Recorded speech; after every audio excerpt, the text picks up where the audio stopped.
উপন্যাসের নাম প্রথম চোখে হারানো। লেখিকা মামুনিয়া নূর। পর্ব ২। চোখ এড়ানো যায় না। পর্ব -১ শেষ হয়েছিল নীরব এক তাকানোতে। ভিড়ের মাঝেও সেই তাকানো দুজনের মনেই দাগ কেটে গিয়েছিল। নীলা দ্রুত কাজে মন দিল। মনে মনে ভাবল, অকারণে এসব ভাবছি কেন? কিন্তু যতই সে নিজেকে ব্যস্ত রাখুক, আর্যের উপস্থিতি এড়ানো কঠিন হয়ে উঠছিল। কখনো দূর থেকে, কখনো খুব কাছ থেকে। ছেলেটার চোখ যেন তাকে খুঁজেই নিচ্ছে। বিকেলের দিকে বাড়িটা আরও ব্যস্ত হয়ে উঠল। হলুদ আর আলোর ভিড়ে নীলা একের পর এক কাজ সামলাচ্ছে। হঠাৎ বুঝতে পারল, তার পাশে কেউ দাঁড়িয়ে আছে। একটু পানি নেবে? আর্যের কণ্ঠ।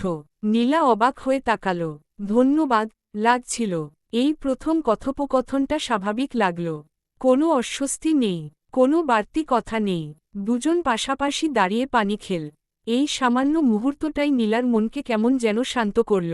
তুমি সবসময় এমন ব্যস্ত থাকো? আর্য জিজ্ঞেস করল।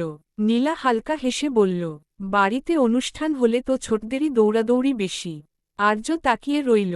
এই হাসিটা, এটা গতকাল দেখেনি সে। মুহূর্তের জন্য দুজনের চোখ মিলল।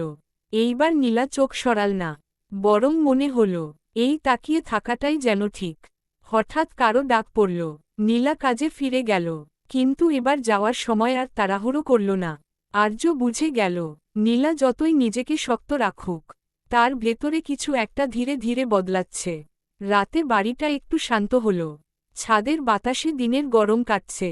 নীলা একা দাঁড়িয়েছিল, নিজেকে প্রশ্ন করছিল, আমি কেন এত ভাবছি?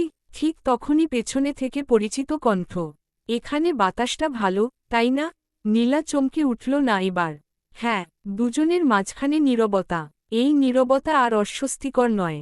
আর্য ধীরে বলল, আমি জানি, তুমি আমাকে এড়াতে চাইছ।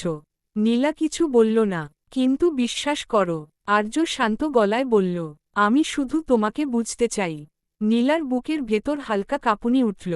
এই কথার মধ্যে কোনো চাপ নেই, শুধু আন্তরিকতা। সবকিছু এত সহজ না। নীলা ধীরে বলল। আর্য মাথা নাড়ল। আমি জানি, তাই ধীরে চলতে চাই।